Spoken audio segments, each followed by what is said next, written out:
pretty cold today. Time to get out on a 10k run. So I'm just doing another kit check. This is for the Arc of Attrition in Cornwall at the end of January. This is 2025.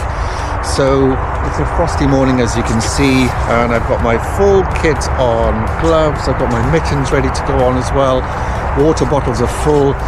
Backpack, which you can't see, is full of all the stuff that you need, right down to the compass and a few other bits and pieces.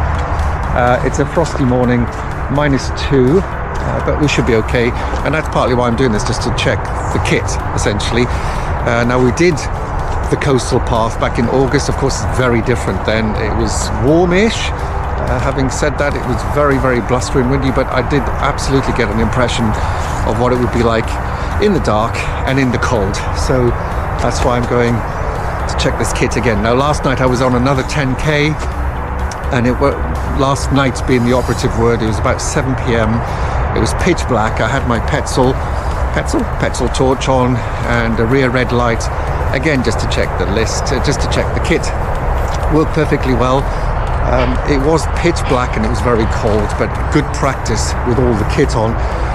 Fingers crossed, everything seemed to work well. It was only 10 or 11k, so not a big run, but nevertheless enough to test the kit, especially at night, because I couldn't see anything, and it was all woods and trail. There was no roads, which is particularly challenging when you can't see an awful lot. So just about to go on my next 10k to check this out, and yeah, I'll at some point be doing a kit check, which was particularly challenging this time because it's a winter race, and of course this Arc of Attrition has been bought by UTMB, so the kit check is not only mandatory but also the winter, if they invoke the winter gear requirement, then there's an awful lot of kit that you do need, and it gets quite heavy and bulky. So there's been a lot of confusion over which kit to buy, which will pass the kit check or the compulsory kit check or the mandatory checklist. So a little bit of confusion on the Facebook page, but I think everybody's more or less settled down now. But it's a lot of kit and it costs a lot of money, so we'll see. Anyway, I'll do a kit check at some point. Just about to go on my 10k, and I'll let you know how that goes.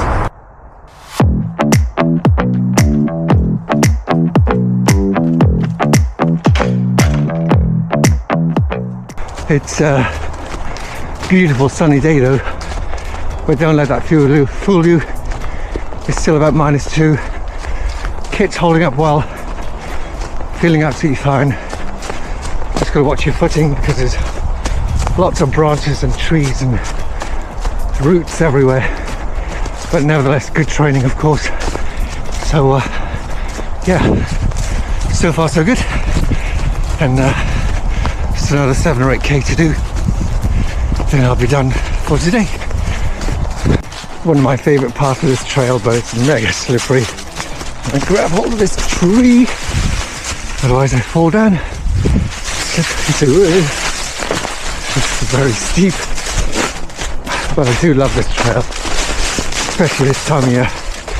Beautiful, beautiful, absolutely stunning. All the leaves are off the trees, so of course you can see much more. But the ground, although it's really soft, is treacherous because of all the wind we've had.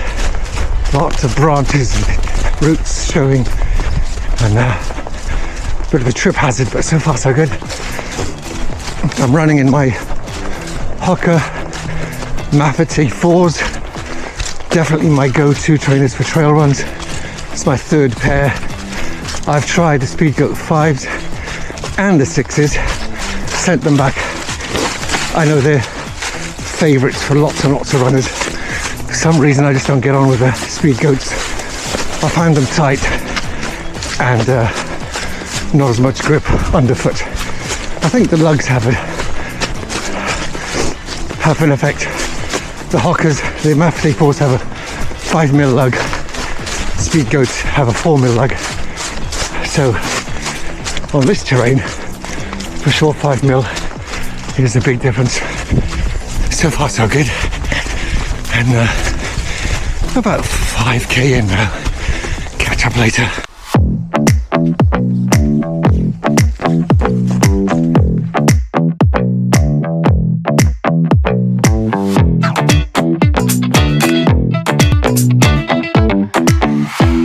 thinking it's about 3 weeks to the Arc.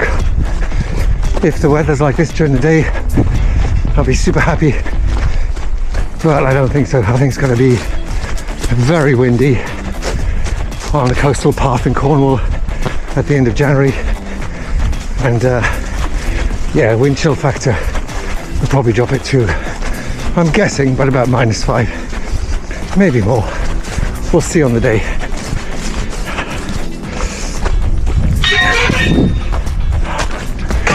Oh, nice flat green field. Woo.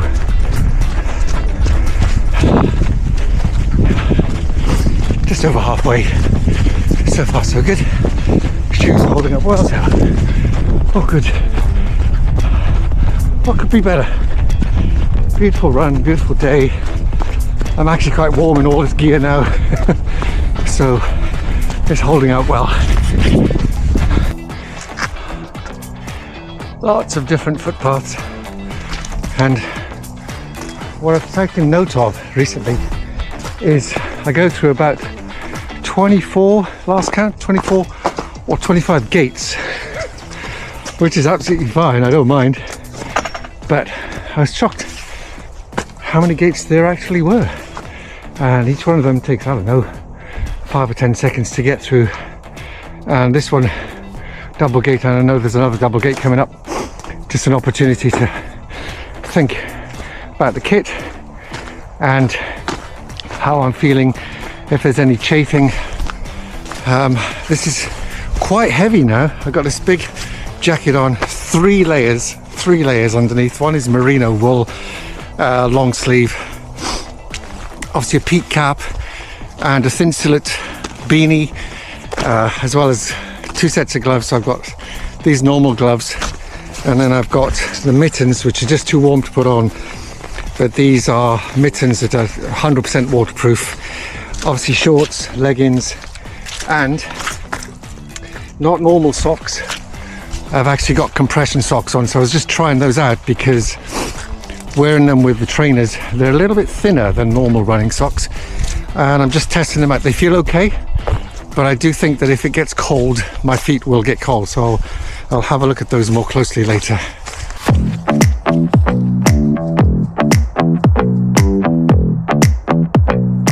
Behind some hedging, nice frosty, icy grass.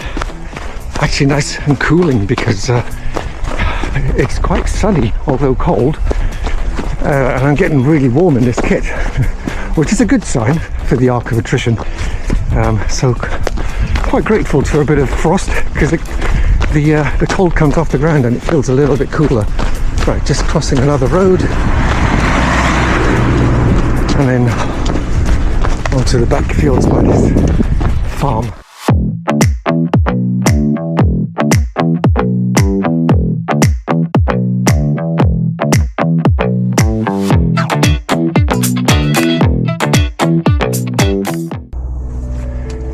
So I've just paused briefly because I've seen too many of these to ignore them now. That's basically a poo bag, a dog poo bag that's just dumped on the side of this beautiful path.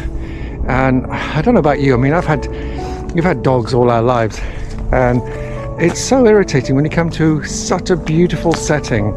You know, we're in the country, it's rural, there's trees everywhere, and you know, you see all the wildlife, and then you see this plastic dog poo bag. And I'm sorry, if you own a dog, what is the point in putting your dog poo in a bag on the path? You're actually better off letting the dog just poo on the path, albeit off the path, so it can just degrade naturally. By putting it in a plastic bag, all you're doing is putting more plastic into the environment. Or better still, just take your dog poo and take it home. It's insane. Presumably whoever leaves these dog poo bags lives around here, so they've got to come back on this same path every time they walk their dog, I'm guessing. So they're going to revisit their own dog poo every time they come back on this path. And as I say, I've ignored the first sort of dozen or 13. I just thought I'd film that one because it's really irritating.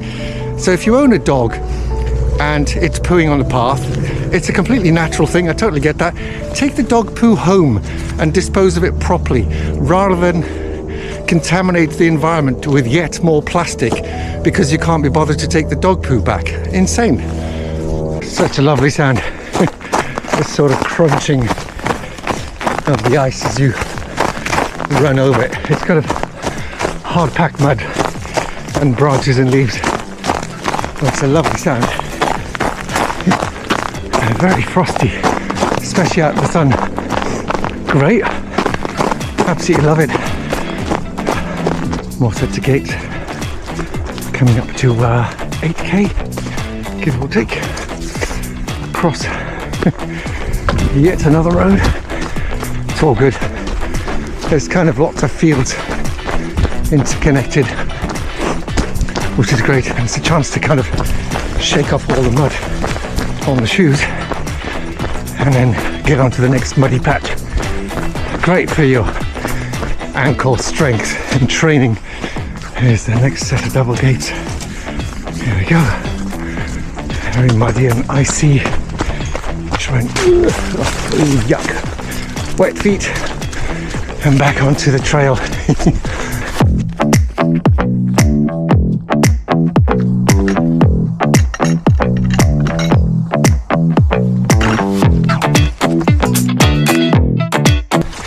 That's up to about 7k, 7 kilos. It's not that bad, but I'm also very hot because I'm testing all this gear. But yeah, I'm going up an incline. It's about 2k long, so it doesn't help, but nothing like it'll be on those crazy inclines in Cornwall on the coastal path. So good training, but I'm really feeling it now. Ran all over Christmas and New Year, had a good streak over those sort of 9, 10, 11 days. Maybe it's just a cumulative effect of not taking a day off. So we'll see how it goes. But so far so good. Couple of K to go and I'll be home.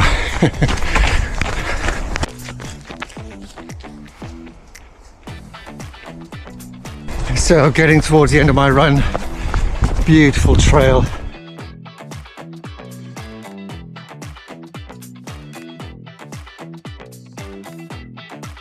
But just to recap, jackets performed really well, the beanie, the caps performed well, the gloves, although they're just sort of fairly lightweight, but rubber lined cycling gloves have performed well. That's without using these mittens, which would be very warm. Leggings, perfect. Shorts, fine. Shorts with 4 pockets, so I can put gels and all kinds of stuff in there. Oh, very slippery through here. Headphones, although I'm not sure I'm going to use them. Great headphones. Small tip on headphones, I'm sure you may already know this, but I only use one at a time for a couple of reasons. One, so you can hear and listen to what's around you, and 2, when one runs out of power, which is about 6 or 7 hours with these, I just switch to the other one. So you got 14 hours continuous play. Of course you put them back in the case then and they recharge, but you're recharging one continually. Anyway, so neck warmers performed well. The 3 layers I've got on performed very well. I'm actually still very hot. And then of course compression socks, which I was worried about, have worked very well and they're actually very warm now, which I didn't anticipate. So I'll have to give those a bit more thought. Do love these trails. Oh, uphill still. That's really good fun. Good workout for the quads, if nothing else.